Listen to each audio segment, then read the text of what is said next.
The Battle of Bunker Hill, fought on June 17, 1775, during the early stages of the American Revolutionary War, was a pivotal encounter that revealed both the determination of the colonial militias and the high cost of British attempts to suppress the rebellion. Although popularly remembered as the Battle of Bunker Hill, most of the action actually took place on Breed's Hill, a lower elevation closer to Boston, which the colonial forces fortified the night before the battle. Following the outbreak of hostilities at Lexington and Concord in April 1775, colonial militias had surrounded Boston, effectively laying siege to the city where British troops under General Thomas Gage were entrenched. To strengthen their position and prevent the British from breaking out, colonial commanders decided to fortify the Charlestown Peninsula, a location from which they could threaten both Boston and the British naval forces in the harbor. Under the leadership of Colonel William Prescott, about 1,200 colonial soldiers worked through the night of June 16 to construct a redoubt and additional defenses on Breed's Hill, using simple tools and working silently to avoid alerting the British.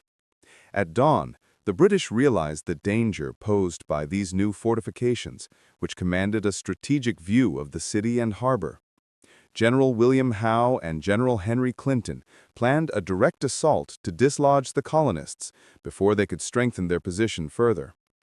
British ships in the harbor opened fire, and later in the day, Howe led around 2,200 regulars across the water to the Charlestown Peninsula, supported by artillery bombardments. The attack was preceded by the burning of Charlestown, as British artillery set the town aflame to clear the way for the advancing troops, creating a dramatic and chaotic backdrop for the battle. The colonial defenders, though poorly equipped and lacking bayonets, showed remarkable discipline under fire.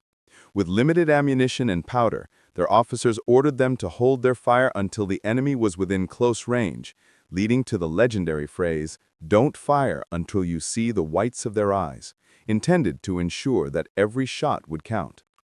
When the British launched their first assault, the colonists unleashed a devastating volley at close range, cutting down ranks of redcoats and forcing the survivors into retreat. A second assault was met with the same deadly precision, causing further heavy losses and sowing confusion among the British ranks. Undeterred, Howe regrouped his forces for a third attempt, this time directing them to focus on the flanks of the colonial position. By then, the defenders had nearly exhausted their ammunition, and their musket fire slackened considerably. When the British advanced again, the colonists fought fiercely with what remained, some using their muskets as clubs, others wielding stones, or even bare hands. After brutal hand-to-hand combat, the British finally overran the redoubt, forcing the Americans to retreat across Charlestown Neck, a narrow strip of land exposed to British fire. Despite their withdrawal, the colonial troops managed an orderly retreat, avoiding total destruction of their force. The outcome was technically a British victory, since they gained control of Breed's Hill and forced the colonists to abandon their positions, but the cost was staggering. Over 1,000 British soldiers were killed or wounded, including a significant number of officers, while American losses amounted to around 400, including the death of Dr. Joseph Warren, a prominent Patriot leader who had chosen to fight as a volunteer. The lopsided casualties shocked the British command and demonstrated that defeating the colonial militias would not be the swift and easy task many had expected.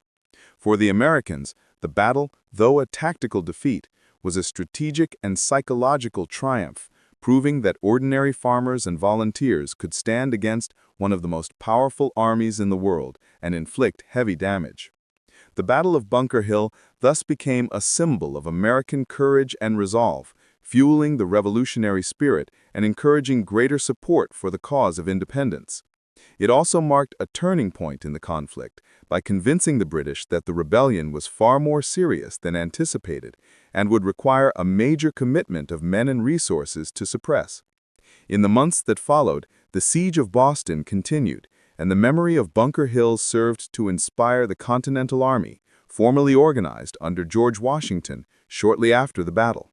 Although the British ultimately held the ground that day, The long-term impact of the battle lay in its demonstration that the war would be costly, determined, and fought with unexpected ferocity on both sides.